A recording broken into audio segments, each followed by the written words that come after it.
Των φαράσων των γόνων και του άθωνος κλαίει. Κατά το σχολικό έτος 2025-26, η Α και η Β τάξη του Γενικού Λυκείου Σπαρχιάδας εκπώνησε πολιτιστικό πρόγραμμα με τίτλο «Στα μονοπάτια του Αγίου Παϊσίου, Μακρακόμη, Σωρωτή». Σκοπός του προγράμματος ήταν η ανάδειξη της σχέσης του Αγίου Παϊσίου με την περιοχή μας και το Δήμο μας, αφού στη Μακρακόμη ο Άγιος υπηρέτησε μέρος της στρατιωτικής του θητείας και έλαβε και το πολιτήριό του από το στρατό. Ταυτόχρονα, το 2024, στις 12 Ιουλίου, ημέρα της εορτής του, εγκαινιάστηκε από το Μητροπολίτη Φθιώτιδος Κύριο Σιμεών Ιερός Ναός, που είναι αφιερωμένος στον Άγιο Παΐσιο. Το ταξίδι μας ξεκινά.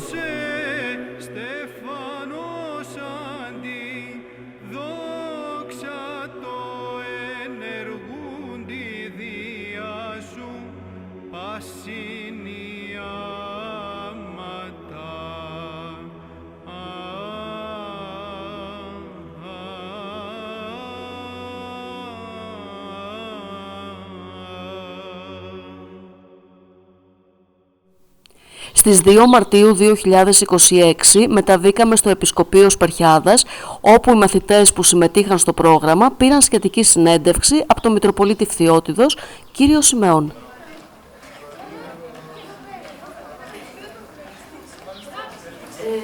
Τα παιδιά θέλουν να σας κάνουν ένα μικρό δώρο. Τα παιδιά μας ζωγραφίζει πολύ όμορφα και κάνανε, Αλεξάνδρα. Εδώ είναι. Εσύ ζωγράφος. Και πήγαινε το παιδί. Τι ζωγραφίζεις? Τα πάντα. Αυτό είναι ένα θέμα στο Γενικό Λύκειο Σπαρχιάδας, με εσάς. Είναι Άγιος Παΐσιος. Πολύ ευχαριστώ. Πολύ αγάπη. Προσμένετε λίγο. Ξέρω. Ευχαριστώ πάρα πολύ. Όπως το παρόν θα πει εδώ, αλλά ξέρω που θα το βάλω. Ωραία. Είμαι στη διάθεσή σας. Με άνοιξη. Σημειώσατε πώς βιώσατε την πορεία της ανέγερσης και της ολοκλήρωσης του ναού Αγίου στο Μακρακόμη και ποια ήταν η μεγαλύτερη δυσκολία που συναντήσατε σε αυτήν την πορεία? Την πορεία της ανέγερσης του ναού του Αγίου Παϊσίου την έζησα σαν ένα μικρό θαύμα. Πολλές φορές αναζητούμε εμείς οι άνθρωποι τα θαύματα σε εντυπωσιακά πράγματα, τα οποία ίσως περισσότερο παραπέμπουν σε εικόνες από ταινίες. Αλλά τα ειδικά τα θαύματα βρίσκονται σε λεπτομέρειες. Και το πιο ωραίο θαύμα είναι αυτό το οποίο το δημιουργεί ο άνθρωπος.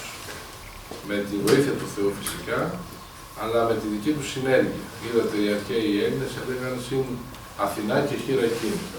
Και η Ορθόδοξη θεολογία μας μιλάει για την ανθρώπινη συνέργεια. Δεν θέλει ο άνθρωπος να είναι ένα άβουλο παθητικό που δεν θα προσπαθεί, αλλά θέλει να αγωνίζεται και να προσπαθεί. Και γιατί το αναφέρω αυτό? Γιατί όταν ήρθε το 2019, το έργο αυτό ήταν στα σπάργανά του, ήταν στην αρχή του και φαινόταν πάρα πολύ δύσκολο. Και υπήρχαν πολλές πτυχές αυτού του έργου, για τις οποίες έπρεπε να αποφασίσω σε τι θα δώσω προτεραιότητα. Δηλαδή, για να καταλάβετε μία λεπτομέρεια, και εδώ είναι το θαυμαστό σημείο, είχε ξεκινήσει η ανάγερση του κελύφους του ναού, αλλά δεν είχαν γίνει έργα στήριξης. Γιατί βρίσκεται σε μια κατοφέρεια, όπως θα δείτε, στο σημείο στο οποίο έχει αναγερθεί ο ναός, και θα έπρεπε να γίνουν κάποια στηρικτικά έργα, κάποια τυχεία στήριξης, ώστε σε περίπτωση που προκύψει κάποια πλημμύρα, κάποιο σεισμός ή κάποια άλλη δυσκολία, ο ναός να μην παρασυρθεί από τις λάσπες και από τα κύματα. Και αυτό το έργο είχε αφαιθεί, δεν είχε ξεκινήσει. Από την άλλη υπήρχε μία άλλη αντίληψη που έλεγε ας τελειώσει πρώτα ο ναός για να φανεί το αποτέλεσμα, να χαρεί ο κόσμος και μετά γίνονται τα έργα τα αντιστηρικτικά. Εγώ επέλεξα να γίνουν τα έργα τα αντιστηρικτικά πρώτα, χωρίς να γνωρίζω ότι ενδεχομένως μπορεί να υπάρξει κάποια περιπέτεια. Σας πληροφορώ λοιπόν ότι μόλις τελείωσαν τα αντιστηρικτικά έργα, τότε είχαμε τον Ιαννό, αν θυμάστε. Τις πλημμύρες που έφτιαξαν κυρίως στην περιοχή του Ιαννοφλανδίου, αλλά έφτασαν μέχρι τη Μακρακόμη. Και πράγματι φάνηκε εκεί ότι ήταν καθοριστική η παρέμβαση, γιατί αν δεν είχαν γίνει αυτά τα έργα, το εκκλησάκι όλο θα είχε παρασυρθεί από τις λάσπες. Σχεδόν το μισό βουνό κατέβηκε αλλά το εκκλησάκι έμεινε ανέπαφο. Αυτό το θεώρησα ένα μικρό θαύμα που μου έδωσε πολύ μεγάλη δύναμη για να συνεχίσουμε και το υπόλοιπο έργο και πραγματικά με τη βοήθεια των ανθρώπων, γιατί κανένα έργο δεν το κάνει κανείς μόνος του. Την ημέρα των εγγενείων του ναού στις 12 Ιουλίου του 2024, ανήμερα της έλθης του Αγίου, πώς νιώσατε? Ένιωσα μεγάλη ευλογία που με αξίωσε ο Άγιος Παΐσιος την ημέρα της γιορτής του να πραγματοποιήσουμε την ολοκλήρωση αυτού του έργου και μάλιστα και μια ικανοποίηση γιατί υπήρχε ένα πολύ μεγάλο ρίσκο. Όταν 2 μήνες πριν τη γιορτή ανακοίνωσα στους συνεργάτες μου ότι 12 Ιουλίου θα κάνουμε τα εγγένεια, φαινόταν απίστευτο ότι θα έχει ολοκληρωθεί το έργο. Αλλά να ξέρετε ότι αν δεν βάζουμε κάποιους συγκεκριμένους στόχους και με ημερομηνίες ακόμα, δεν θα επιτυχάνουμε επιτυχίες. Αυτό αισθάνθηκα εκείνη τη μέρα στις 12 Ιουλίου. Ότι η οργάνωση, η μεθοδικότητα, η απρακτικότητα ευλογείται από τον Θεό και ευλογείται και από τον Άγιο Παΐσιο και τα αδύνατα μπορούν να γίνουν δυνατά. Ο Άγιος Παΐσιος, κατά τη δύσκολη περίοδο του εμφυλίου πολέμου, υπηρέτησε στη Μακρακόμη τη στρατιωτική του θητεία ως ασηγματιστής του στρατού.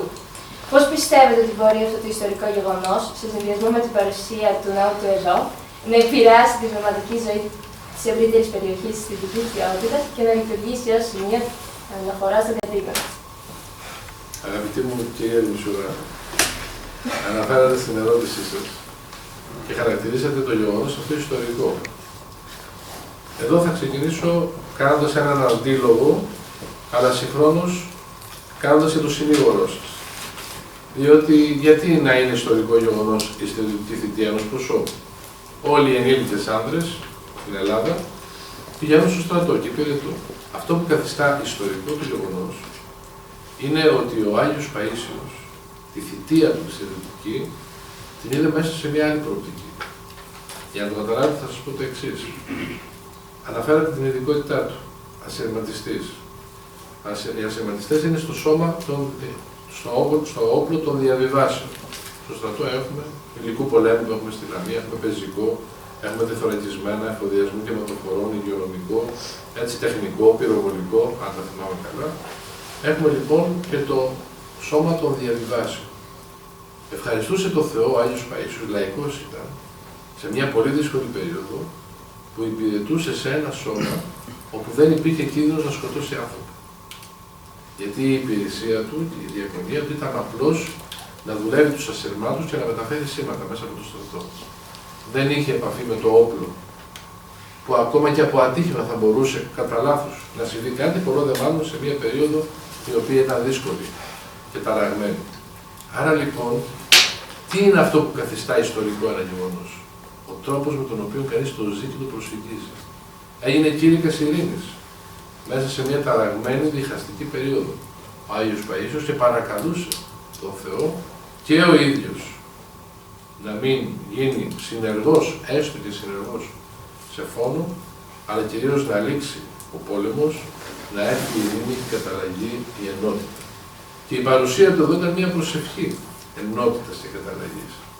Και αυτό όντως το καθιστά ιστορικό γεγονός και αποτελεί και ένα μήνυμα, όχι μόνο για τη Μακρακόμη, όχι μόνο για τη Σπερχιάδα, όχι μόνο για τη Δυτική Φθιότητα, αλλά για όλους μας. Σε μια εποχή που ακόμα και σήμερα, και τώρα αυτή τη στιγμή που μιλάμε, γίνονται βομβαρδισμοί. Και μάλιστα με σύγχρονα μέσα, με drones, τα οποία εκτοξεύονται από εκατοντάδες χιλιάδες χιλιόμετρα μακριά και μπορούν να πλήξουν και να καταστρέψουν ολόκληρες πόλεις και ολόκληρες περιοχές. Σε μια εποχή που και σήμερα σκοτώνονται παιδιά, μαθητές, μαθήτριες, που βομβαρδίζονται σχολεία, νοσοκομεία, είναι πολύ επίκαιρο το μήνυμα της ειρήνης, το οποίο σε πολύ δύσκολη εποχή ο Άγιος Παΐσιος το έζησε, το βίωσε, το χάρισε, το προσέφερε. Άρα είναι μια παρακαταθήκη για εσάς, για εμάς, να έχουμε την ευλογία του και την ευχή του, ώστε να ζήσουμε ειρηνικά, με αγάπη, σε έναν καλύτερο κόσμο, μακριά από ανταγωνισμούς και συμφέροντα και διχόνοιες και έρευνες. Σεβασμιότατε, πώς βλέπετε τον ρόλο και την προοπτική του ναού του Αγίου Παϊσίου, όχι μόνο τοπικά, αλλά και ευρύτερα για προσκυνητές από άλλες περιοχές? Είναι ένα σημείο ξεκούρασης, καταρχάς. Διότι σαν τοποθεσία ομοιάζει πάρα πολύ με την Παναγούδα που ήταν το κελί του Αγίου Παϊσίου στο Άγιο Όρος. Όσοι έχουν επισκεφθεί το Άγιο Όρος και έχουν πάει στο κελί το οποίο έζησε ο Άγιος Παΐσιος, μοιάζει πάρα πολύ ο τόπος. Το θυμίζει πάρα πολύ έντονα. Δεύτερον, έχει μία άβρα και μία ηρεμία. Σας συνιστώ, αν κάποια φορά είστε στεναχωρημένοι, κουρασμένοι, ταραγμένοι, σας απασχολεί κάτι, πάτε και καθίστε στο μπαλκόνι του ναού εκεί. Δεν σας λέω πάτε να προσευχηθείτε, δεν μου αρέσει να κάνω υποδείξεις, ο καθένας εκφράζεται με τον δικό του τρόπο. Αλλά και μόνο αν καθίσετε στο παγκάκι και χαλαρώσετε, θα καταλάβετε μία άβρα, μία γαλήνη, την οποία έχει γι' αυτό και το πνευματικό κέντρο ακριβώς από κάτω από το ναό, το ονόμασα Παράκλητο. Φαίνει παρηγοριά, ένα θεραπευτήριο ψυχών και σωμάτων. Αυτό και μόνο καταρχάς είναι πάρα πολύ σημαντικό, γιατί σήμερα οι άνθρωποι αισθάνονται πολύ κουρασμένοι. Και είμαστε κουρασμένοι όλοι. Ακόμα και οι νέοι άνθρωποι αισθάνονται ταλαιπωρημένοι και κουρασμένοι. Και ο Χριστός είναι αυτός ο οποίος μας είπε, θα σας το πω στα αρχαία, δεύτε προς με πάντες, κοπιώντες και υπερφορτισμένοι, και εγώ αναπαύσω εμάς. Ελάτε λέει κοντά μου, όσοι αισθάνεστε κουρασμένοι, όσοι αισθάνεστε ότι είστε φορτωμένοι με διάφορα βαρύδια, θα σας ξεκουράσω εγώ. Αυτό αισθάνεται κανείς εκεί, στο εκκλησάκι του Αγίου Παϊσίου, και ήδη φαίνεται ότι αποτελεί πόλο έλξης. Θα σας πω το εξής, ότι στη φετινή Πανηγυρία, αυτή που πέρασε, του 2025, ήρθαν πολλοί προσκυνητές από την Ιτωλοκαρνανία, από τη Θεσσαλία, από άλλες περιοχές, και μάλιστα μου έκανε εντύπωση ένα παιδάκι, το οποίο φέρει το όνομα Παΐσιος, 20 χρονών, πιο μεγάλος από εσάς, ένας νέος, που όταν γεννήθηκε οι γιατροί θεωρούσαν δεδομένο ότι δεν θα ζήσει, σαν βρέφος, σαν μικρό νήπιο, και τότε η μητέρα του προσευχήθηκε πολύ στον Άγιο Παΐσιο, πριν την Αγίο Κατάταξή του ακόμα, είχε τη συνείδηση ότι είναι Άγιος και είχε προσευχθεί ότι θα δώσει το όνομα Παΐσιος. Χωρίς να έχει επισευθεί ούτε το μοναστήρι της ιδιαίτερης του πατρίδας στην Κόνιτσα, ούτε στη Σωρωτή τον είχε συναντήσει. Αλλά από τα ακούσματα και από τα βιβλία και από την προσωπική της αίσθηση. Και όταν έμαθε ότι υπάρχει ναός του Αγίου Παϊσίου στη Μακρακόμη, αποφάσισε να κάνει αυτόν τον ναό τον τόπο της ευχαριστίας της ευγνωμοσύνης. Και έτσι ήρθαν πρώτη φορά φέτος και θα έρχονται κάθε χρόνο να αποδίδουν την αγάπη και την ευγνωμοσύνη στον Άγιο Παΐσιο. Αλλά και στην τελευταία αγρυπνία, την οποία τελέσαμε στον ναό του Αγίου Παϊσίου, ένας ανήσυχος και σε μεγάλη αγωνία βρισκόμενος πατέρας, που είχε το παιδί του σε πολύ βαριά κατάσταση στο Πανεπιστημιακό Νοσοκομείο της Λάρισσας, μάλιστα εκείνη την ώρα ήρθε και με παρακάλεσε και εγώ να ενώσω την προσευχή μου, με την προσευχή όλων μας. Ο Άγιος Παΐσιος έφερε την απάντηση, έφερε τη θεραπεία, έφερε τη ξεκούραση, έδωσε την ενίσχυση στους γιατρούς, γιατί επαναλαμβάνω, τα θαύματα δεν είναι μαγικές πράξεις, μηχανιστικές, όπως πατάμε σε μια εφαρμογή τεχνητής νοημοσύνης και μας παρουσιάζει ξαφνικά κάτι ανύπαρκτο ως υπαρκτό. Είναι η απάντηση του Θεού στην προσπάθεια του ανθρώπου. Είτε αυτοί είναι επιστήμονες, είτε είναι γιατροί, είτε είναι νοσηλευτές, είτε είναι μαθητές, είτε είναι ερευνητές, είτε οποιαδήποτε ειδικότητα. Συνεργάζεται δηλαδή ο Θεός με τον άνθρωπο και ο άνθρωπος με τον Θεό. Ποια μηνύματα του Αγίου Παϊσίου θεωρείται ιδιαίτερα σημαντικά για τους σύγχρονους ανθρώπους και πώς πιστεύετε ότι μπορούμε να τα ενσωματώσουμε στη ζωή μας σήμερα? Νομίζω ότι τουλάχιστον από τη δική μου προσέγγιση, γιατί ο καθένας, κάθε Άγιο τον προσεγγίζει με τον δικό του τρόπο. Και γενικότερα και κάθε άνθρωπο. Και μεταξύ μας, εδώ όπως είμαστε, διαφορετικές σχέσεις μας συνδέει τον ένα με τον άλλο. Ακόμα και μεταξύ ημών και εμού, παρά ότι δεν γνωριζόμαστε, εγώ ήδη αισθάνομαι ότι σαν να μας συνδέει μία σχέση. Σαν να γνωριζόμαστε αρκετό καιρό, μήπω χρόνια. Ο καθένας λοιπόν προσεγγίζει και εισπράττει διαφορετικό πράγμα. Και αν έβαζα ένα κουτί έξω, τώρα βγαίνοντας, και έκανα ένα exit poll, μια δημοσκόπηση, και σας έλεγα γράψτε σε ένα χαρτί τι εντύπωση σας έκανε η συνάντησή σας μαζί μου, είμαι σίγουρος ότι θα έπαιρνα 25 διαφορετικές απαντήσεις. Γιατί ο καθένας είναι μοναδικός, είναι ανεπανάληπτος, έχει το δικό του κόσμο, τα δικά του βιώματα, τις δικές του ανάγκες, τις δικές του επιθυμίες, τις δικές του στοχεύσεις. Εμένα αυτό που με άγγιξε και με αγγίζει πάρα πολύ στον Άγιο Παΐσιο και αποτελεί ένα παράδειγμα. Ένα πρόταγμα για μένα είναι η επίοικια. Σήμερα οι άνθρωποι, ενώ είναι πολύ επίοικείς με τον εαυτό τους, είναι πάρα πολύ αυστηροί με τους άλλους. Απαιτούν τα πάντα από τους άλλους και αντίθετα δικαιολογούν τα πάντα στον εαυτό τους. Ο Άγιος Παΐσιος ήταν πολύ αυστηρός με τον εαυτό του, αλλά πολύ καλοσυνάτος και επίοικης με όλους τους άλλους. Σε όλους τους άλλους έβλεπε το καλό και δικαιολογούσε και σκέπαζε και αγαπούσε και συγχωρούσε και έδινε ευκαιρίες, πράγμα σπάνιο. Ο Άγιος Παΐσιος ήταν μια απίστευτη, ασταμάτητη, διηνεκής συγχώρεση και αγάπη και επίοικια και μακροθυμία και μια νέα ευκαιρία για μια νέα προσπάθεια, για μια νέα ζωή. Εμένα αυτό με συγκλονίζει και ως πνευματικό πατέρα με διδάσκει για να συγχωρώ, να αγαπώ, να σκεπάζω και να δίνω ευκαιρίες. Γιατί πιστεύετε ότι ο κόσμος αγαπάει τόσο πολύ τον Άγιο Παΐσιο? Γιατί νιώθει αυτή την ασφάλεια. Την ασφάλεια που αισθάνεσαι όταν είσαι κοντά σε έναν άνθρωπο που έχει καλοσύνη. Αυτό βγάζει ο Άγιος Παΐσιος. Αυτό βγάζει στους ανθρώπους, βγάζει σε όλους μας. Αυτό έβγαζε και όταν ήταν ζωή. Δεν ήθελε κανείς να φύγει από κοντά του. Και μόνο να βλέπει τη μορφή του. Έβγαινε η καλοσύνη από τα μάτια, το βλέμμα του. Ακτινοβολούσε η καλοσύνη. Και οι άνθρωποι καταλαβαίνουν. Πώς μπορεί το παράδειγμα του Αγίου Παΐσιου, πιστεύετε, να καθοδηγήσει τους νέους σήμερα? Τους νέους τους καθοδηγεί, δεν ανησυχώ. Τους γέρους τους καθοδηγήσει είναι το πρόβλημα. Εκεί είναι το πρόβλημα. Συμφωνείτε? Για τους νέους δεν υπάρχει πρόβλημα. Εσείς είστε πολύ πολύ καλύτεροι από όλους εμάς. Μπορεί να φαίνεστε ότι δεν είστε καμιά φορά, γιατί είστε ζωηροί, επαναστατικοί, εκφραστικοί, αλλά μακράν απέχετε από εμάς. Μακάρι εμείς οι μεγάλοι λίγο να σας μοιάζετε. Τι θα συμβουλεύατε έναν νέο άνθρωπο που νιώθει αβεβαιότητα ή φόβο για το μέλλον και ψάχνει να βρει ουσιαστικό νόημα και ελπίδα στη ζωή του? Του συμβούλευα να κοιτάξει το θησαυρό που έχει μέσα στην καρδιά του. Να πιστέψει στον εαυτό του, στις δυνάμεις του, στις δυνατότητές του. Και αν ακόμα ζει σε ένα περιβάλλον που δεν είναι ευνοϊκό. Γιατί δεν είναι πάντοτε όλα ευνοϊκά στη ζωή μας. Μπορεί να έχουμε οικονομική δυσκολία, μπορεί να μην έχουμε τον πατέρα μας, τη μητέρα μας, μπορεί η οικογένειά μας να έχει ιδιαιτερότητες, να υπάρχουν δυσκολίες. Μην μας πτωίσει τίποτα από αυτά. Δεν είναι η δυσκολία εμπόδιο, αλλά η δυσκολία μπορεί να είναι ευκαιρία. Σεβασμιότητα, θα θέλαμε να σας κάνουμε και μια γενικότερη ερώτηση.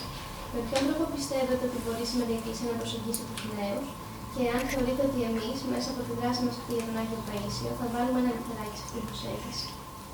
Πάρα πολύ ωραία ερώτηση. Νομίζω ότι όχι μόνο η Εκκλησία, η Εκκλησία είμαστε όλοι. Προφανώς το ερώτημά σου εννοείς για τον ιερό κλήρο περισσότερο ή για τους ανθρώπους που ας το πούμε εκκλησιάζονται περισσότερο σε σχέση με τους άλλους.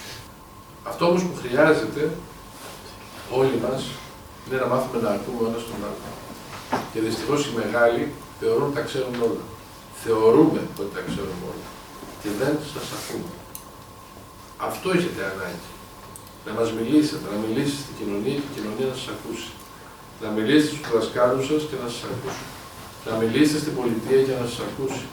Να μιλήσετε στα μέσα μαζικής ενημέρωσης και να σας ακούσει. Και μην νομίζετε ότι θα σας ακούσουν αν πάρετε ένα πληκτρολόγιο και ανεβάζετε ένα story στο Instagram ή οπουδήποτε στα μέσα κοινωνικής δικτύωσης. Εκεί είναι που δεν σας ακούει κανένας. Κανένας απολύτως. Σου δίνει την αίσθηση ότι σε ακούει όλη η οικουμένη, αλλά δεν σε ακούει κανένας απολύτως. Μόνο σε μετράει. Σε μετράει ως καταναλωτή, σε μετράει ως αυριανό πελάτη. Και εύχομαι στη ζωή σας να βρείτε ανθρώπους που να σας ακούν. Και αν με ρωτούσατε ποιο θα ήταν το πρώτο κριτήριο επιλογής ενός συντρόφου στη ζωή σας, το πρώτο να είναι άνθρωπος που να σας ακούει. Αν δείτε άνθρωπος που δεν σας ακούει, δεν μπορεί ούτε να σας αγαπήσει, ούτε να σας αποδεχτεί, ούτε να σας σεβαστεί, ούτε πολλό δε μάλλον να θυσιαστεί για σας. Το πρώτο είναι να σας ακούσει. Να ακούσει τον κόσμο σας, τη φωνή σας. Να ακούσει την ιδιαιτερότητά σας. Να ακούσει ακόμη τις πληγές σας, τα παράπονά σας, τα τραύματά σας. Να σας ακούσει. Αυτό είναι αναγκαίο και αυτό οφείλουμε να κάνουμε και εμείς εσάς. Κλείνοντας αυτή τη συνέντευξη, σεβασμιότατε, θα θέλαμε να σας ρωτήσουμε, εάν συνοψίζετε τη σημασία του ναού του Αγίου Παϊσίου στη Μακρακόμη με μία φράση, ποια θα ήταν αυτή? Παράδεισος. Είναι ένας μικρός επίγειος παράδεισος. Μέσα στην... Δεν αποζούμε σε κόλαση, γιατί είναι πολύ τραβηγμένο, αλλά μέσα στο καμίνι της ζωής, της καθημερινότητας στο οποίο ζούμε, με τόσες αγωνίες, με τόσες έγνοιες, τόσα προβλήματα, τόσα βάσανα, είναι ένας επίγειος παράδεισος. Είναι μία όαση. Έτσι το χαρακτηρίζω. Ευχαριστούμε πολύ για τη συνέντευξη. Εγώ ευχαριστώ. Είστε έμπειροι στην δημοσιογράφη. Από ό,τι είδα. Πολύ καλή απόδοση, πολύ καλή ερωτήση. Είχατε περιπέτεια με τον Άγιο Παΐσιο? Περιπέτεια με την Ανέγεια της Συνεδρίας. Αν τον είχατε συναντήσει. Α, τον είχα συναντήσει. Το συνάντησα πολύ μικρό παιδάκι. Την είχε από το χέρι η μητέρα μου, το επισκέφθηκε στην Ισορροτή, στο μοναστήρι, στη Ισορροτή, στο ησυχαστήριο και είχα αυτή την εμπειρία να πάρω την ευλογία του. Και μάλιστα, εγώ είμαστε 4 αδέρφια στην οικογένειά μου, είμαστε στην οικογένεια μου 4 αδέρφια, δεν το ήξερα ο Άγιος Παΐσιος αυτό, ούτε είχε διάλειμμα. Ποτέ φορά τη μητέρα μου. Όταν πήγε η μητέρα μου μέσα, το πρώτο που της είπε, της έδωσε 4 σταυρουδάκια και λέει: αυτά είναι τα παιδιά σου. 4 σταυρουδάκια σου. Και ήμουν αμάρτητος. Έχω μια ερώτηση. Άμα ξέρω. Αν συναντήσετε τον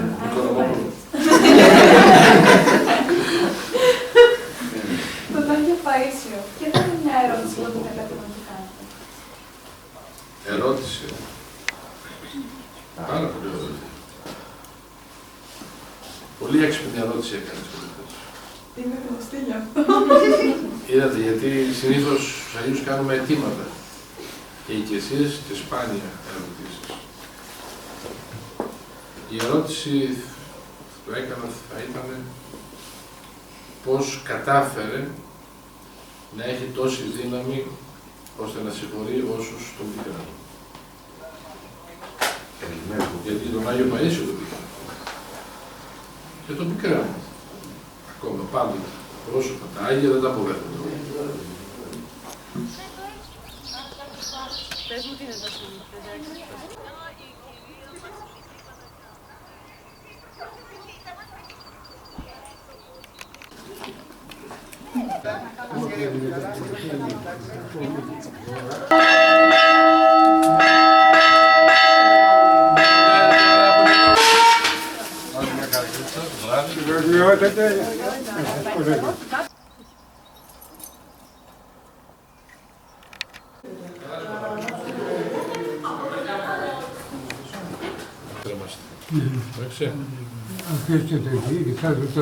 Εδώ είναι η θεραπεία της αιμορροούσας από τον Χριστό.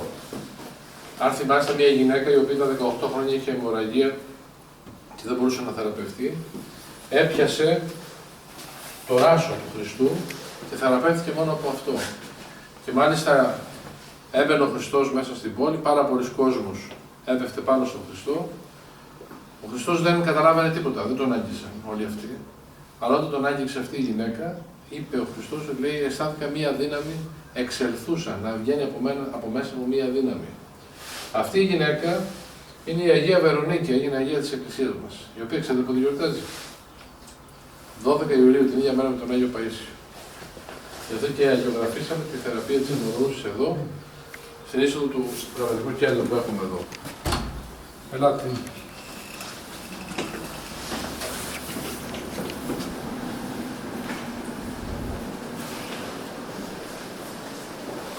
Άντε το δεξιά, αριστερά, για να καθίσουμε εδώ.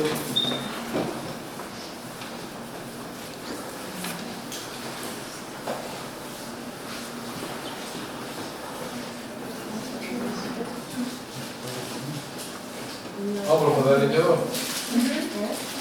Βρισκόμαστε στο ναό του Αγίου Παϊσίου στη Μακρακόμη και παίρνουμε συνέντευξη από τον κύριο Κωνσταντίνο Ζάχο, τον εκτήτορα του ναού του Αγίου Παϊσίου. Κύριο που ήρθατε εδώ πέρα να μας τιμήσετε και να ακούσετε για τον προστάτη μου, τον Άγιο Παΐσιο, γιατί είναι προστάτης μου, ορισμένα λόγια.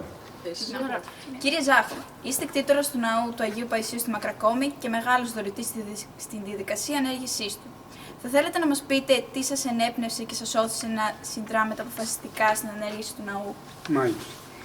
Η ανέργηση αυτού του ναού ξεκίνησε από ένα τάμα. Πριν από κάποια χρόνια βρέθηκα αντιμέτωπος με μια σοβαρή περιπέτεια υγείας. Σε εκείνη τη δύσκολη περίοδο ένιωσα έντονα την παρουσία και τη στήριξη του Αγίου Παϊσίου, όταν με τη χάρη του Θεού ξεπέρασα τη δοκιμασία μου, ένιωσα την ανάγκη να εκφράσω την ευγνωμοσύνη μου έμπρακτα. Η ανέγερση του ναού ήταν για μένα η πράξη ευχαριστίας και ταπεινής προσφοράς. Τι ρόλο πιστεύετε ότι έπαιξε και παίζει η βαθιά πίστη σας στον Άγιο Παΐσιο για να αντιμετωπίσετε τις δυσκολίες που προέκυψαν στη ζωή σας? Η πίστη μου στον Άγιο Παΐσιο αποτέλεσε στήριγμά μου. Στις δύσκολες στιγμές μου έδωσε δύναμη, υπομονή και ελπίδα. Με βοήθησε να αντιμετωπίζω τις δοκιμασίες με λιγότερο φόβο. Ακόμη και σήμερα, σε κάθε μικρή ή μεγάλη πρόκληση, στρέφομαι στον Άγιο Παΐσιο με εμπιστοσύνη. Τι συναισθήματα νιώσατε όταν είδατε τον ναό ολοκληρωμένο και τον Μητροπολίτη μας, τον Σεβασμιότατο κύριο Σιμεών, να τελεί τα εγγένεια του ναού στις 12 Ιουλίου του 2024? Ένα μήνα πριν από τα εγγένεια, εδώ ήταν χορά. Είχα προλάβει να στρώσω ψηφίδα για να εισταστεί. Και μου λέει, με ρωτάει ο Σεβασμιότατος, Κωνσταντίνε, μπορούμε να κάνουμε τα εγγένεια στο ναό? Αφού μέσα είχα κάνει τις απαραίτητες αγιογραφίες, τον Πατοκράτορα, την Πλατητέρα, τον Άγιο Παΐσιο, τον Όσιο Αρμένιο τον Καπαδόκη, που ήταν ο νονός του Παϊσίου, και μπορούσαμε να κάνουμε τη λειτουργία. Έβαλα βέβαια και την Αγία Τράπεζα στο ιερό, το τέμπλιο ήταν έτοιμο, όλα ήταν στην εντέλεια.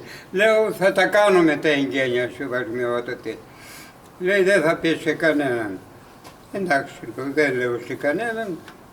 Έγινε το πρόγραμμα του Σεβασμιωτάτου, κατά κάποιον τρόπο βάζει το Δήμο και ρίχνει εδώ στην ψηφίδα που είχα ιστοπεδώσει εγώ τσιμέντο και αλφαδιάστηκε ο χώρος και ήταν έτοιμος να γίνουν τα εγγένεια. Έγινε η λειτουργία, μου έκανε την τιμή για εμένα για πρόεδρο του Σεβασμιότατος του Περιεκκλησιαστικού Συμβουλίου, επειδή έφτιαξα τον ναό, έκανα τροποποιήσεις στα σχέδια. Κύριε Ζάχο, κατά τη διάρκεια όλης αυτής της διαδρομής για την ανέγερση του ναού, ήρθατε καθόλου σε επαφή με κάποιο από τα μέλη της οικογένειας του Αγίου Παϊσίου? Και αν ναι, γνωρίζαν ότι ο Άγιος Παΐσιος υπηρέτησε κομμάτι της στρατιωτικής του θητείας ως ασυρματιστής εδώ στη Μακρακόμη? Ο Άγιος Παΐσιος υπηρέτησε τα 47, 48 και 49 στην 71 ταξιαρχία που είχε έδρα τη Μακρακόμη, και από εδώ τη Μακρακόμη και είχε την Ευρυτανία, μέχρι το Ιτωλικό κατέβαινε κάτω την Ευρυτανία και ξανά ερχόταν στη μονάδα του.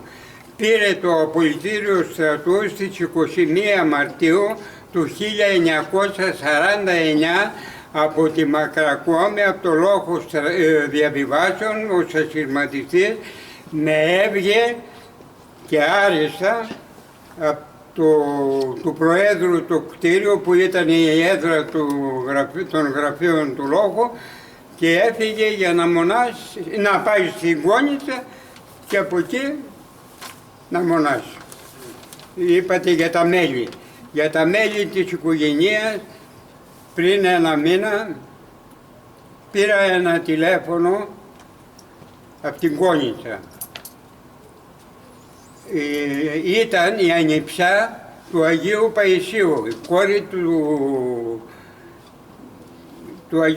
του αδερφού του Αγίου Παϊσίου.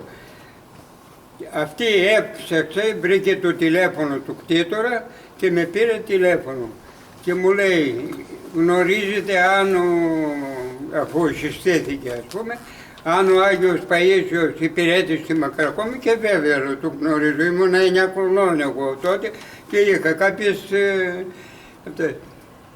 και λέει, πήρε το απολυτήριο, βεβαίως λέω, πήρε το απολυτήριο στρατού, αν δεν έχετε τα στοιχεία θα πάτε στη στρατολογία στην Κόνιτσα και θα τα βρείτε όπως σας τα λέω. 21 Μαρτίου του 1949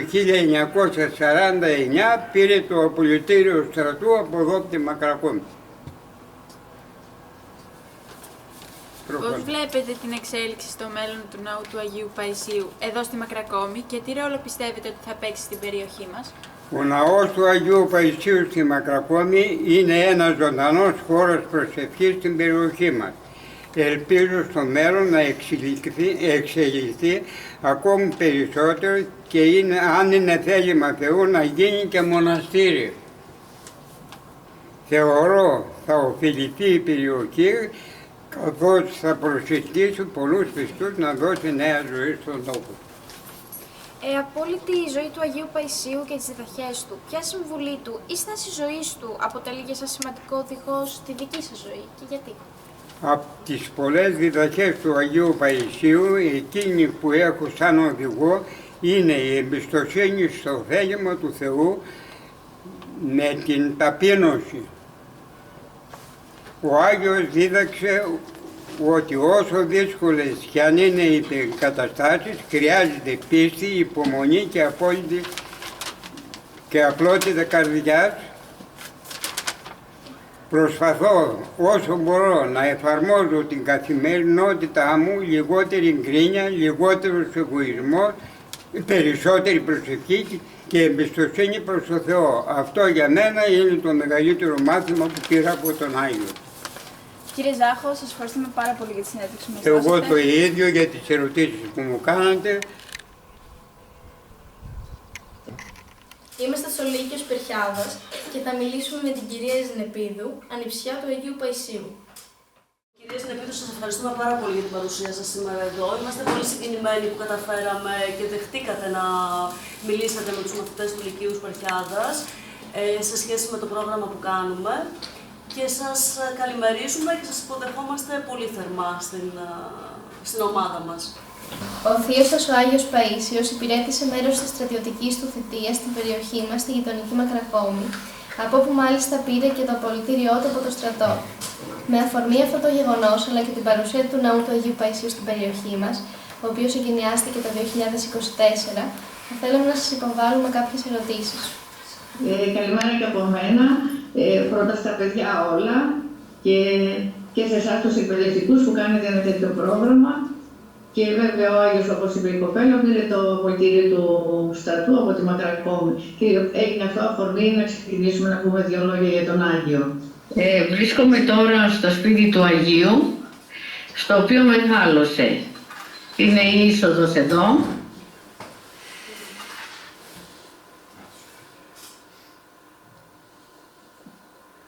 Μπαίνουμε μέσα. Ο Άγιος γεννήθηκε στα Φάρασα της Καπαδοκίας και έφυγε από εκεί σε ηλικία 40 ημερών. Πήγανε στον Πειραιά όλη η οικογένεια. Ήτανε 8 αδέρφια και οι γονείς. Εδώ πήγε στο δημοτικό σχολείο. Σας δείξω τώρα μια φωτογραφία από το δημοτικό σχολείο.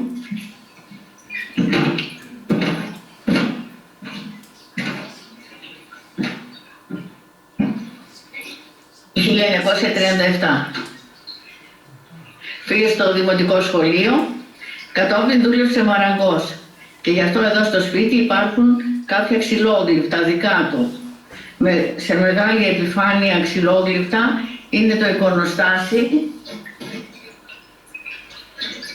ένα μοντέλο το οποίο θα δούμε. Και υπάρχουν μέσα στα ντουλάπια ξυλόγλυπτα, σταυρί, κασετίνα,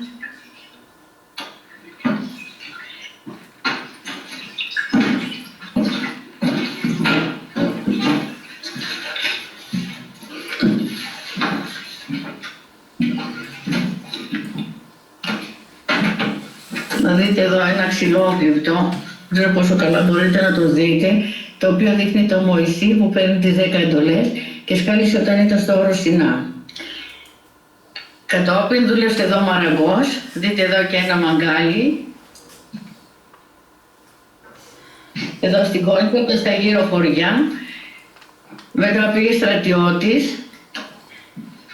Είναι αυτό από το στρατό που είχε τον ασύρματο, ήταν ασυρματιστής και φωτογραφία στρατιώτης. Έγινε μοναχός στο Άγιο Όρος. Το πρώτο όνομα ήταν Αβέρκιος και μετά κατόπιν ονομάστηκε Παΐσιος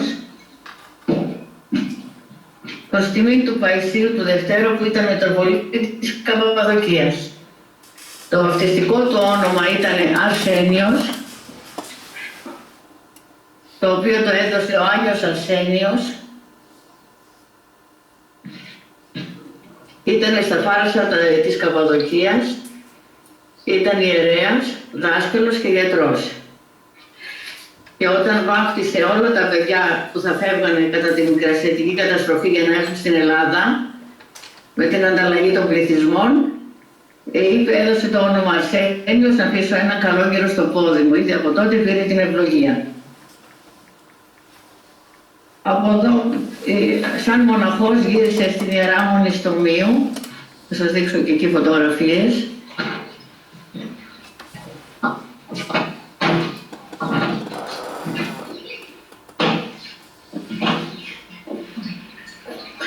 Εκεί κάθισε 4 χρόνια και την έφτιαξε γιατί την είχαν κάψει οι Γερμανοί. Εδώ βλέπετε, είναι το κισάκι της Παναγίας που υπήρχε και πάνω είναι η εικόνα της Παναγίας, δεν ξέρω πόσο καλά σας τα δείχνω. Αυτό είναι το κρεβάτι του που είχε μέσα στο κελί του. Η πίσω εκκλησία, η λευκή, είναι για τον Άγιο Παΐσιο. Και πίσω είναι χαράδρα. Από εδώ πήγε στο όρο Σινά, κάθισε εκεί 2 χρόνια και μετά πήγε στο Άγιον Όρος. Από το Άγιον Όρος έβγαινε 2 φορές το χρόνο, στη γιορτή του Αγίου Αρσενίου και στη γιορτή του Αγίου Ιωάννη Θεολόγου. Αυτά με 2 λόγια, γιατί και τάφηκε στο μοναστήρι της Σωρωτής, το οποίο εκείνος έφτιαξε και ζήτησε να ταφεί εκεί. Αυτά είναι με 2 λόγια και μπορούμε να πούμε τώρα περισσότερα, αν θέλετε και κάτι να ρωτήσετε. Κυρία Σνεπίδου, το σπίτι το συγκεκριμένο τώρα χρησιμοποιείται πώς? Ναι, το σπίτι είναι επισκέψιμο, δεν μένει κανείς μέσα, μένανε τα αδέρφια του, τα 2 μέχρι που κοιμηθήκανε και το σπίτι αυτό τώρα είναι επισκέψιμο, ήδη από πολύ παλιά ερχόταν επισκέπτες και το επισκέπτονται, είναι όλα τα προσωπικά του αντικείμενα μέσα στα ντουλάπια. Εδώ βλέπουμε εικόνες, τις οποίες φέρνουμε από τη Μικρά Ασία. Είναι ρώσικης τεχνοτροπίας, τις οποίες είχε πάρει η γιαγιά τους από τα Ιεροσόλυμα.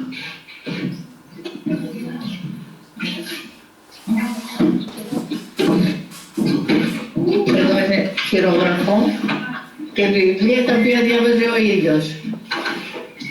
Πώς θα περιγράφατε τον Άγιο Παΐσιο ως άνθρωπο σε κάποιον που δεν το γνώρισε ποτέ?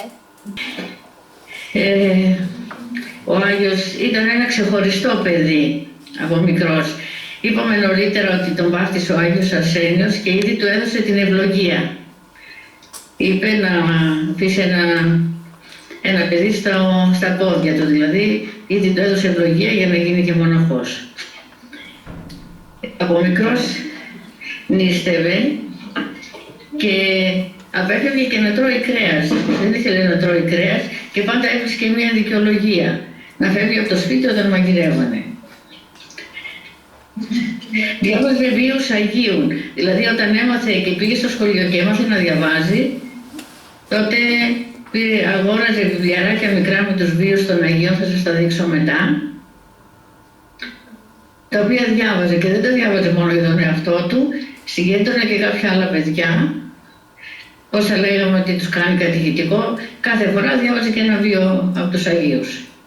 Προσευχόταν πολύ και μάλιστα έλεγε ότι η μάνα μου με έμαθε να λέω την ευχή και να κάνω μετάνοιες, γιατί έβλεπε τη μητέρα του και τους γονείς του γενικά που προσευχότανε. Ήταν πολύ υπάκουο παιδί και πολύ φιλότιμο είχε. Πολύ ωραία. Ρεώθηκε στην πίστη του σε ηλικία 15 ετών. Τότε κάποιος τον έβαλε σε αμφιβολία σχετικά με τον Χριστό και έλεγε ότι δεν είναι και τίποτε περισσότερο ο Χριστός και κάπου προσπαθούσε να τον αποτραβήξει. Αυτός τότε πήγε στην Αγία Βαρβάρα. Η Αγία Βαρβάρα είναι ένα εξοκλήσι κοντά στο σπίτι, απέναντι στην πλάγια του βουνού. Πήγε εκεί και προσευχήθηκε πάρα πολύ. Γονάτισε και μάλιστα με κλάματα και ξαναζήτησε βοήθεια και έλεγε «Χριστέ μου, δείξου μου κάτι για να σε πιστέψω περισσότερο». Ήταν τόσο πολύ λύστο, μετά σκέφτηκε και είδε τον σταυρωμένο και σκέφτηκε και είπε «Αφού ανέβηκε στο σταυρό και για μένα, εγώ σε πιστεύω». Και τότε εμφανίστηκε ο Χριστός. Από το τέμπλο βγήκε πάρα πολύ φως, άπλε το φως μέσα με ανοιχτό το Ευαγγέλιο και του έδειξε που έγραφε ότι «Ο πιστεύουν σε με, καν αποθάνεις ζήσετε». Οπότε αυτό συγκινήθηκε τόσο πολύ, στερεώθηκε στην πίστη του και δεν τον ένοιαζε τι θα λέγανε ξανά. Όλα αυτά λοιπόν τον έκαναν μετά ένα τελείως διαφορετικό παιδί από τα άλλα. Ο σκοπός του ήταν πώς να αγάπησε πάρα πολύ τον Χριστό, πώς να υπηρετεί τον Χριστό. Δεν τον ένοιαζε ούτε για τον εαυτό του ούτε για τίποτε άλλο. Ποια εικόνα του θείου σας έρχεται πρώτη στο μυαλό σας όταν σκέφτεστε τα χρόνια που ζήσατε κοντά του?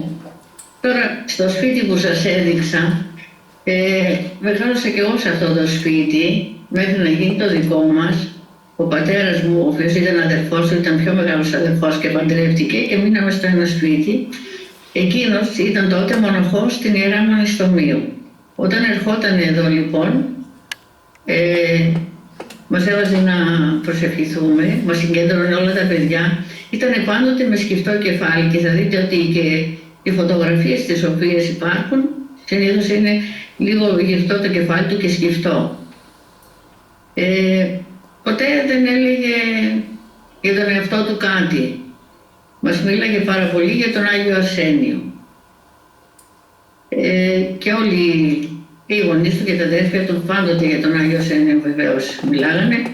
Μας έβαζε στο εικονοστάσι το οποίο σας έδειξα να γονατίσουμε και να προσευχηθούμε. Μας μοίραζε σταυρουδάκια και δεν συγκέντρωνε μόνο εμάς, αλλά και τα παιδιά της γειτονιάς. Μας μιλάει για τους Αγίους. Πάντα όμως η εικόνα δηλαδή είναι με το σκεφτό το κεφάλι του. Ακόμα και σε πιο μεγάλη ηλικία όταν τους συναντούσα στη Σουρωτή, πάντοτε ήταν σκεφτός. Ποιο χαρακτηριστικό της προσωπικότητάς του θεωρείται πιο ξεχωριστό? Αυτό είναι κάπως δύσκολο γιατί είχε πάρα πολλά χαρίσματα. Δηλαδή, είχε το χάρισμα των ιαμάτων, μετά σαν μοναχός. Από την πολλή προσευχή που έκανε και από την πολλή αγάπη του προς τον Χριστό, προς τον Θεό, ο Θεός τον πλήγησε με πάρα πολλά χαρίσματα. Θεράπευε πάρα πολλούς ανθρώπους. Ακόμα και πριν που ήταν εδώ μοναχός στην Κόντσα, να σας πω και ένα περιστατικό, είχε αρρωστήσει ένα παιδί στη γειτονιά, το οποίο κινδύνευσε να πεθάνει. Έτρεξε η μητέρα του και του λέει Αρσένη, γιατί Αρσένη τον φωνάζανε τότε. Αρσένη, κινδυνεύει το παιδί μου. Εκείνος πήρε ένα σταυρό, πήγε το σταύρωσε και το παιδί έγινε καλά. Και πάρα πολλούς δηλαδή που έχει θεραπεύσει. οι οποίοι και το λένε, και όχι μόνο τότε που ήταν στη ζωή, αλλά και τώρα ακόμη που έχει κοιμηθεί. Είχε ένα προορατικό χάρισμα. Δηλαδή έλεγε σε ανθρώπους γεγονότα τα οποία θα συνέβαιναν μετά από κάποια χρόνια στη ζωή. Και σε μένα πολλές φορές είχε πει και σε πολλοί κόσμο και θα τα έχετε και γνωστά αυτά. Ήξερε για τον καθένα κάτι και έτσι έλεγε. Και προφητικό βεβαίως, και τώρα εντάξει είναι και η εποχή που συζητιέται αυτό το θέμα. Είχε, μπορούσε διάκριση, το χάρισμα της διάκρισης. Και πάντοτε επέμενε σε αυτό και για τους υπόλοιπους ανθρώπους και για εμάς δηλαδή, να έχουμε διάκριση. Βέβαια δεν είμαστε το ίδιο εμείς. Γνώριζε σε κάθε περίπτωση ποιο ήταν το θέλημα του Θεού για τον κάθε άνθρωπο σχετικά με αυτό το οποίο ζητούσε και το φανέρωνε ή όχι ανάλογα με τα πνευματικά θέματα και σε ποια πνευματική κατάσταση ήταν ο καθένας. Μπορούσε να καταλάβει και να δει και να δώσει μια λύση. Πλησίαζε τον καθένα ξεχωριστά, γιατί έβλεπε πού βρισκότανε. Τον επισκεπτότανε και άθεοι και πολύ πιστοί άνθρωποι και χιλιαροί άνθρωποι, διάφοροι. Εκείνος γνώριζε πάντοτε την πνευματική τους κατάσταση, οπότε ήξερε ανάλογα να μιλήσει και να τους κατευθύνει. Και θεολογικό χάρισμα, βέβαια με τόση βαθιά πίστη που είχε πολλές εμπειρίες με Αγίους, με αγγέλους οι οποίοι του εμφανίστηκαν, η Παναγία πολλές φορές, το άκτιστο φως πάρα πολλές φορές γύρω του, όλα αυτά και η βαθιά πίστη του στο Θεό και στα μυστήρια τον έκαναν να έχει και θεολογικό χάρισμα. Πολλές φορές, κάποια φορά μάλλον είχε πάει ένας θεολόγος από το εξωτερικό, ο οποίος είχε κάποιες απορίες και δεν μπόρεσε να τα βρει σε κάποια βιβλία και πήγε εκεί με συγκεκριμένες ερωτήσεις και εκείνος τους απάντησε. Υπάρχει μια μικρή στιγμή που ζήσετε μαζί του που πιστεύετε ότι δείχνει ποιος πραγματικά ήταν? Ναι, όχι μόνο μια στιγμή και περισσότερα ίσως. Δηλαδή, πολλές φορές όταν πήγαινα εκεί, εκείνος, δηλαδή το αίσθημα το οποίο είχαμε ήταν ξεχωριστό. Είπαμε δεν μίλαγε ποτέ για τον εαυτό του, όμως ο ίδιος φανερωνόταν, η αγιότητα φανερωνότανε. Πήγαινε, δηλαδή, έλεγε να έχουμε εμπιστοσύνη στο Θεό και αυτό μου το είπε συγκεκριμένα. Με έπιασε από το χέρι και τότε ήταν σαν να με πέρασε ένα ηλεκτρικό ρεύμα. Δεν συμβαίνει αυτό εύκολα. Μου απαντούσε σε αυτά. Εγώ πήγαινα να ρωτήσω για κάποια θέματα και όχι μόνο εγώ λέω και το προσωπικό μου βίωμα. Και είχα σκοπό να πάω, έφευγα από Αθήνα και πήγαινα να τον ρωτήσω, ήξερα τι ήθελα να ρωτήσω. Με το που πήγαινα, εκείνος μου έδινε τις απαντήσεις. Δεν ρώταγα καν. Όλα αυτά δείχνουν την αγιότητα. Επίσης, όταν έφευγα από εκεί, ήταν ένα συναίσθημα τελείως διαφορετικό. Μια αγαλίαση, μια ηρεμία, γαλήνη, μια χαρά περίεργη. Όλα αυτά ήταν η αγιότητα του Αγίου, η οποία ερχόταν σε μένα και στον καθέναν ο οποίος τον επισκεπτόταν. Οπότε έτσι, ήθελε δεν ήθελε, έδειχνε την αγιότητα, όχι φανερά, αλλά εντάξει, φαινότανε. Η αγάπη, είπαμε και πριν, που ήταν το πιο χαρακτηριστικό γνώρισμα που είχε και χάρισμα, είχε πάρα πολύ μεγάλη αγάπη για όλους. Χωρίς διακρίσεις, όλους τους εγκάλιαζε, όλους τους αγαπούσε, είτε φίλοι ήταν, είτε εχθροί ήταν, είτε συγγενείς, είτε ξένοι, όλοι ήταν το ίδιο, όλοι ήταν εικόνες Θεού για Αυτόν, τους έβλεπε όλους το ίδιο. Αυτή η αγάπη τόσο μεγάλη και με τόση διάκριση δεν υπάρχει σε όλους τους ανθρώπους. Αυτή είναι χάρισμα και από το Άγιο Πνεύμα. Δηλαδή ήταν μια ξεχωριστή και μπορούσε να γνωρίσει την καρδιά ξεχωριστά του κάθε ανθρώπου. Και όλα αυτά κάναν τον κόσμο να πηγαίνει κοντά του, και τον πόνο, τις αγωνίες, τα προβλήματα των ανθρώπων. πολλές φορές επενέβαινε θαυματουργικά είτε αμέσως είτε μετά από κάποιο διάστημα, ανάλογα. Αυτή η αγάπη του και εδώ στην Κόντσα πολλές φορές με όλο τον κόσμο που τους αγκάλιασε, δεν συγχώρεζε κανέναν. Κάποια φορά και στα αδέρφια του, τότε που ήταν οι Γερμανοί εδώ στην Κόντσα και όλοι οι άνθρωποι φύγανε στα βουνά, εκείνος δεν ήθελε να φύγει, γιατί τα αδέρφια του ήταν κάτω στα χωράφια και σκέφτηκε να πάει να τους ειδοποιήσει. Και από τη βιασύνη του ούτε παπούτσια δεν φόρεσε και έφυγε τρέχοντας. Και όταν λέμε τρέχοντας σε μια απόσταση γύρω στα 1,5-2 χιλιόμετρα τουλάχιστον και περισσότερο, πέρασε και από το ποτάμι κτλ. Και μόλις βρήκε εκεί τα αδέρφια του, τους είπε ότι είναι οι Γερμανοί.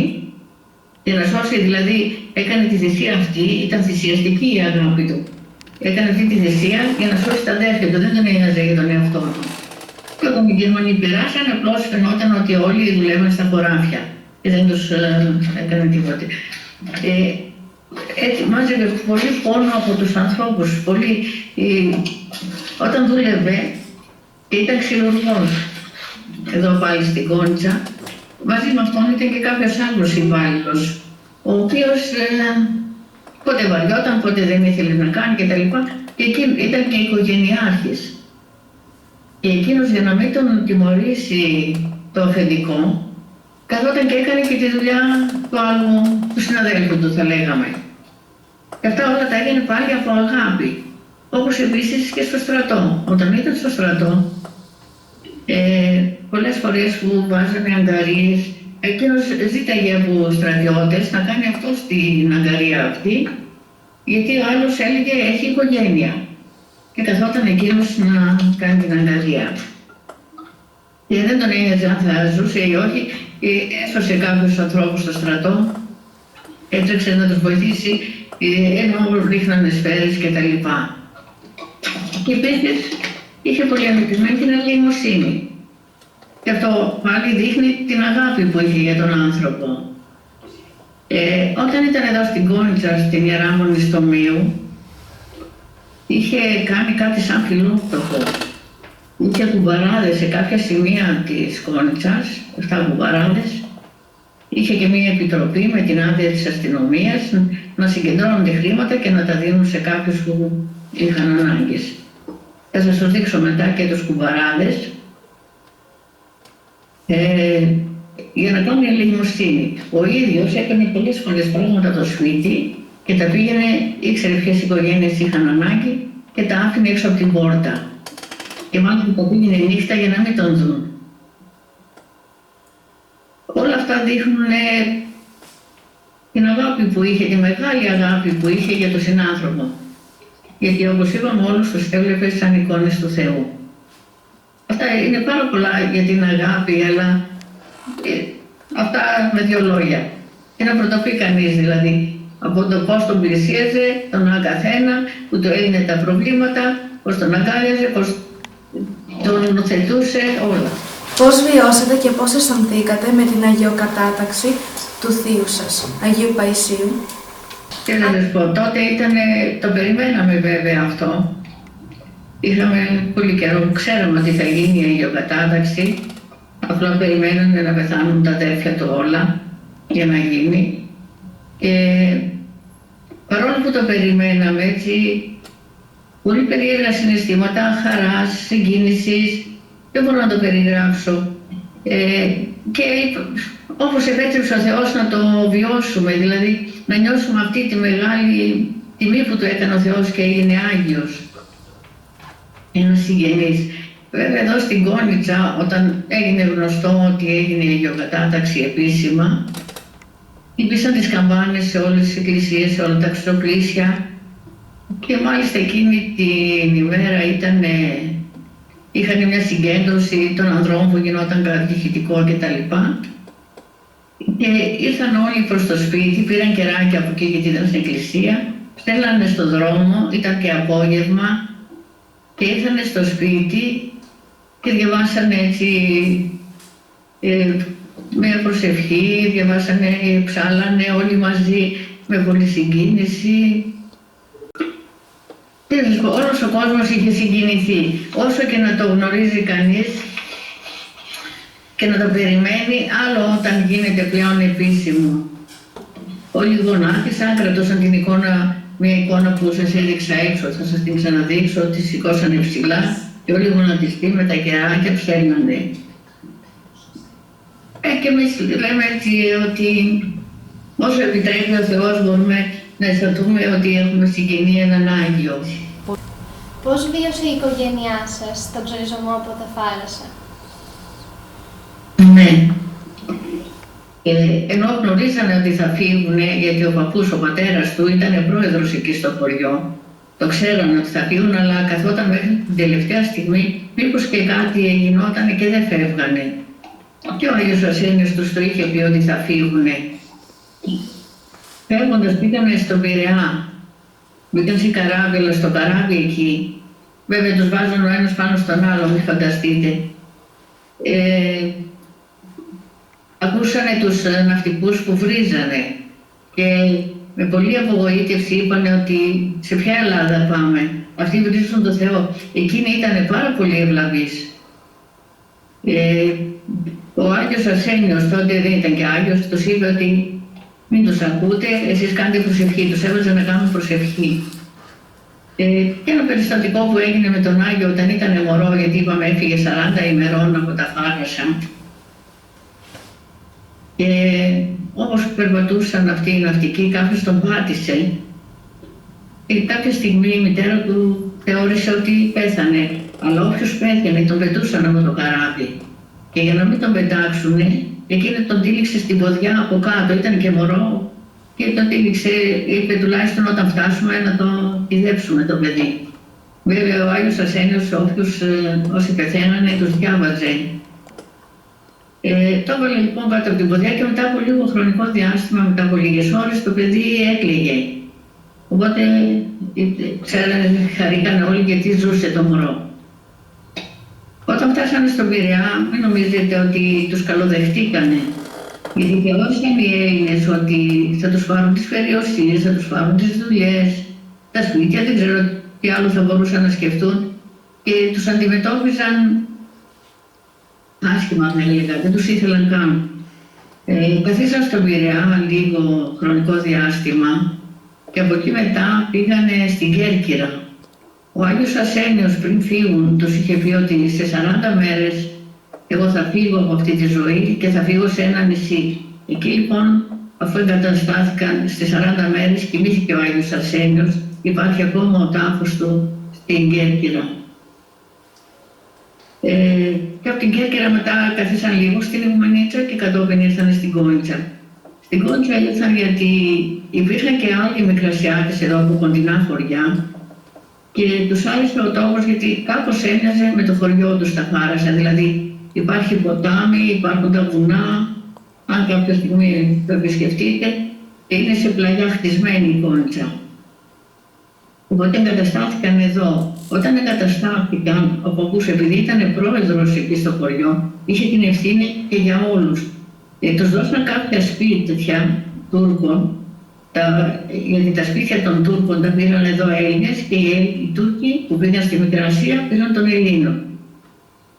Εγκαταστάθηκαν λοιπόν οι περισσότεροι, σχεδόν όλοι, και τελευταίος ο πατέρας του, σε αυτό εδώ το σπίτι, γιατί μόνο αυτό είχε μείνει μετά, οπότε έμειναν σε αυτό το σπίτι. Όταν μπήκαν στο σπίτι, η μητέρα του είπε ότι δόξα τω Θεώ, έχουμε σπίτι να βάλουμε τις εικόνες. Οι εικόνες αυτές που σας έδειξα από τη Μικρά Ασία. Και είχαν και άλλες εικόνες τότε, τις οποίες πιο μεγάλες, τις οποίες πήγαν και σε κάποιες εκκλησίες. Δεν είπε όμως ότι δόξα τω Θεώ να βάλουν την οικογένεια μέσα, που τότε είχε 6 παιδιά με τον Άγιο και άλλα 2 αδέρφια του γεννήθηκαν εδώ στην Ελλάδα. Και από ό,τι είδατε το σπίτι εδώ έχει 2-3 θα λέγαμε δωμάτια, ήταν όλα για όλους. Δεν είχε ο καθένας το δωμάτιο όπως έχουν σήμερα τα παιδιά, αλλά και τα παιδιά δεν είχαν και απαιτήσεις. Ήταν πάντοτε πολύ άκουγα στους γονείς. Αν αφήνετε ένα μήνυμα στους μαθητές και ευρύτερα στους νέους που μελετούν τη ζωή του Αγίου Παϊσίου, ποιο θα ήταν αυτό? Το πιο βασικό είναι αυτό που είπε, απόλυτη εμπιστοσύνη στο Θεό να έχετε, όλοι οι νέοι, και πολύ αγάπη στο Θεό. Αυτή η εμπιστοσύνη στο Θεό διώχνει το άγχος, διώχνει τις αγωνίες, γιατί οτιδήποτε θέμα υπάρχει, αν κανείς πει ότι θέλει ο Θεός γιατί μου το έστειλε ή θα δώσει τη λύση ο Θεός, δέχεται μετά και τη λύση χωρίς άγχος. Οπότε εσείς να έχετε ελπίδα στο Θεό, να έρθουν όλα καλά τα πράγματα, να είσαστε χαρούμενοι, να συμμετέχετε πιο πολύ, δεν ξέρω πολύ πιθανό, και να συμμετέχετε όλοι, εν πάση περιπτώσει, στα μυστήρια της Εκκλησίας, να έχετε αγάπη μεταξύ σας, με τους συγγενείς, με τους φίλους, με όλους, με την οικογένειά σας, και έλεγε να προσέχονται τα παιδιά και για τους γονείς.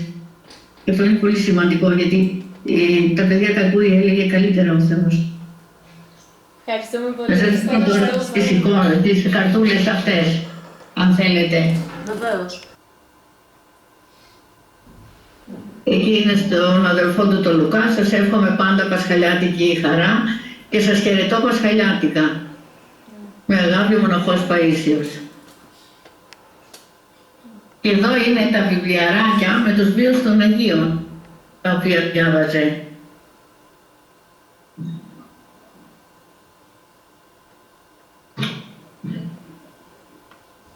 Και μας είπατε και για κάποιο κουμπαρά που κατασκεύασε. Ναι.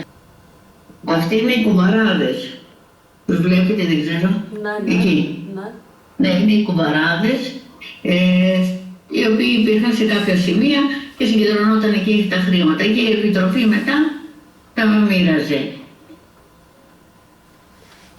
Εδώ κάποια πάλι ξυλόγλυπτα, αυτές τις κταίνε, τις έστελνε στη μητέρα του, στην αδελφή του τη Χριστίνα, και άλλα τιέρα πιο πίσω, βιβλία που διάβαζε. Εκεί τώρα αυτό το βιβλίο, δεν ξέρω, το βλέπετε με ένα μπλε εντυμένο απ' έξω. Δεν ξέρω εδώ, μήπως σας το δείχνω. Δεν ξέρω αν σας το δείχνω εκεί. Αυτό το βιβλίο είναι μια Αγία Γραφή, την οποία έχει μέσα και το σελίδοδείκτη, είναι όπως τα είχε ο Άγιος. Είναι ανοιχτό στην κατάκριση. Και πόσο σημαντικό έλεγε ότι δεν πρέπει να κρίνουμε κανέναν, για να μην μας κρίνει και εμάς ο Θεός. Γιατί πολύ εύκολα κατηγορούμε και κρίνουμε κάποιους ανθρώπους. Εδώ είναι το γράμμα που είχε στείλει στη μητέρα του, η φωτογραφία όταν έγινε μοναχός. Κυρία Συνεπίδου, ευχαριστούμε πάρα πολύ. Σας ευχαριστώ και εγώ. Καλή πρόοδο στα παιδιά. Να είστε καλά. Γεια σας. Το πρόγραμμα ολοκληρώθηκε στις 23 Απριλίου 2026, οπότε και επισκεφτήκαμε το Ιερό Ησυχαστήριο του Αγίου Ιωάννου του Θεολόγου στη Σουρωτή, όπου βρίσκεται ο τάφος του Αγίου. Ιδιαίτερα συγκινητική ήταν η στιγμή που οι μοναχές χάρισαν στους μαθητές μας βιβλία της Μονής για τη ζωή του Αγίου Παϊσίου.